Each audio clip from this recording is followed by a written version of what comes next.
All right, ANC President Cyril Ramaphosa says ANC members need to stop treating the party as a cash cow. Ramaphosa was addressing party members in Rustenburg in the Northwest Province. The party's National Working Committee arrived in the province today to address pressing matters ahead of the branch, regional and provincial conferences.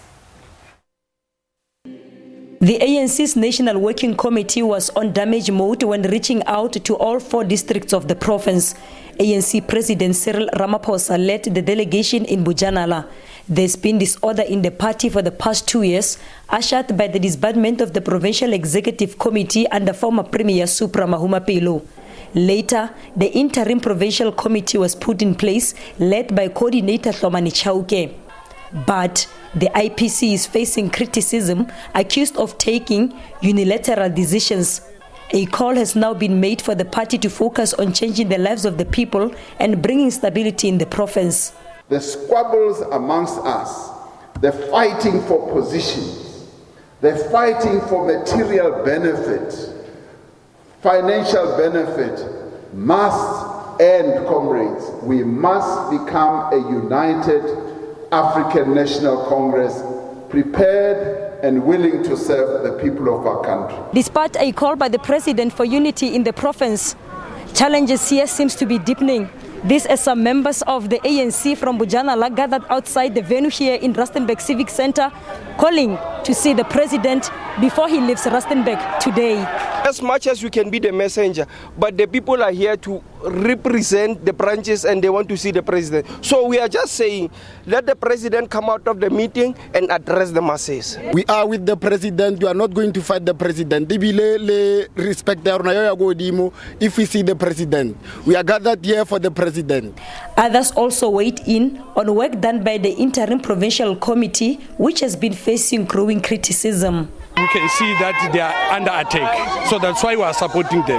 We are here to demonstrate, to show them the support that they have from our branches.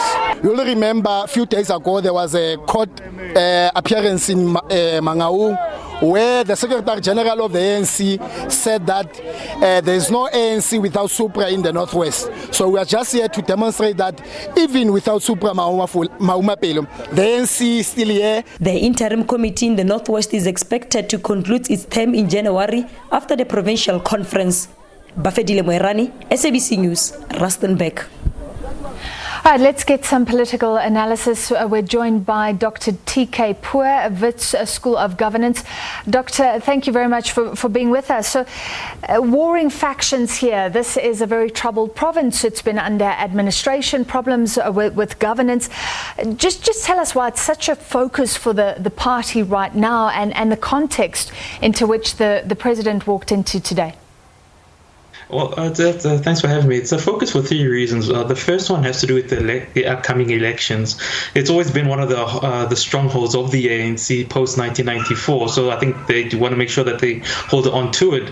But secondly, and I think maybe this is the bigger question, it's always been a troubled region. If you look at all the ANC presidents post-1994, including President Nelson Mandela, they've always had the same problem with this province, and it stems from the regional makeup and the fact that the economic situation in the province lends itself to having all sorts of manner of people leading it, and it's always been leading it in the wrong direction. If you remember quite correctly, in the 90s and 2000s, ANC presidents and South African presidents have always had to step in by putting in interim structures to try to resuscitate the Northwest province. So this is nothing new that we're seeing historically, but the problem has been that we've never seen it to this level where we can truly say that you actually don't know which ANC is actually governing the Northwest province at the moment. And Supra Mahumapelo, we heard his name come up a lot. What's his position in all of this, the former Premier? Throughout the history of the Northwest Province, he starting out with his youth league days. He's always been there and thereabouts. About 10 years ago, if people actually remember properly, he was actually slated on the slate of former President Thabo Mbeki. So he's a man who knows how to survive, and he really has never taken a side except his own. But again, it just speaks to the factional nature of the province. So he's a man who's always been there and thereabouts with the power. What makes him quite troubling, I think, for maybe people who are in support of the current President Cyril Ramaphosa, Ramaphosa is that during his time as the ANC both premier and also the chairperson of the province, he was able to actually amass a lot of power in the sense that he was able to create sections and districts which are solely aligned to him. That's why it's very hard to simply say that whichever new structures coming in can simply ignore Mr. Moemapelo. He's done a very good job as an organizer at ground level. So whichever ANC comes out from, whichever regional provincial elections comes out, his name will always be there and thereabouts. So it's not someone you can simply just ignore. So where is this going as the province gears up for a provincial election, as the ANC is trying to get this all together ahead of the local government elections next year? Truth be told, it's actually going to go in the same circle it always goes in the Northwest Province. There's going to be court cases about who wins, because there's no one who's going to be happy. I think we should just maybe put that out in the clear. No one is going to be happy.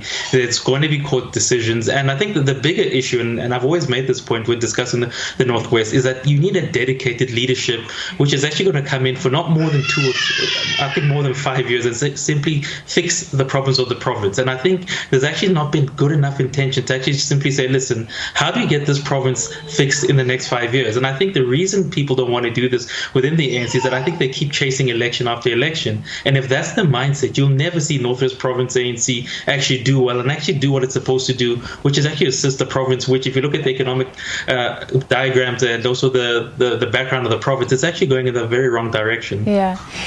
And the legal battles, the ANC talking about this years ago, saying we don't want to battle this out in court. There should be political solutions. So you're saying the top six going President Cyril Ramaphosa not actually able to bring unity to this divided province? Yes, because again, let's say the respect of the president, I think it is there. There are people who really do want to see him do well, but I think that's something very different in the Northwest, because people have their own self-interest. So it's one thing to say, listen, I respect my president of the ANC, President Cyril Ramaphosa. People can do that. But on the other hand, people are saying, listen, when you are voting me out of power, you're simply taking bread off my table. So while I might respect you, I'm not going to allow you to simply come in and put in the structure you want in place. And hence I say this is a systemic issue which goes about two decades long, and until the ANC actually sits down properly and says, how do we actually handle this for the long term, not simply to win election after election, because what we've seen is that it's not helping the ANC to simply win elections in that province. What it does is creates little fiefdoms for people to simply usurp the power of the national ANC. And if the ANC is not willing to actually take that drastic action, I can guarantee you next year we'll be speaking about the same things again.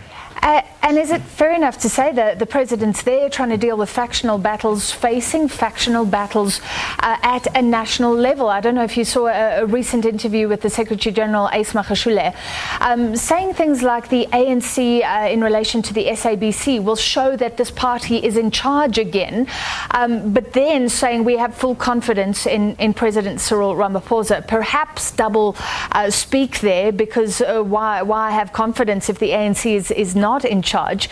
Then he was addressing supporters, saying don't come out in your numbers to the court case, but look at the way he addressed them outside court. Just your comment on what's happening at a national level right now. I think the terminology they use in English is that they're speaking in forked tongues, which is you don't know who's dealing with who. And I term this as non-strategic leadership, in the sense that all the words that come out are simply to make whoever is listening to them feel that happy and say, oh wow, these people are for me. In reality, I always say this: do not judge the ANC by what you see on television. Simply judge it on issues such as how are they running municipalities, and how many court cases are being taken in the name of the ANC. And if we only use these two, I could use other dimensions. If we only use these two, what we see, it's a party in turmoil. And I really don't trust anything they say in terms of whether they're going to try to help the SABC, help state-owned entities, because it always comes down to the same thing, which is we've been doing this song and dance for the last 10 years and we're not going anywhere. So unless really proper leadership steps in, we're going to be having these discussions for the next 10 years. And unfortunately, as the downgrades have shown us, it's you and I who's going to suffer in this malaise. All right, thank you for your analysis tonight. That was TK Pooe from the Wits School of Governance. Now, coming up after the break, we catch up with an award-winning SABC News current affairs producer, and she won the Vodacom Journalist of the Year award in the features category for a cutting-edge insert.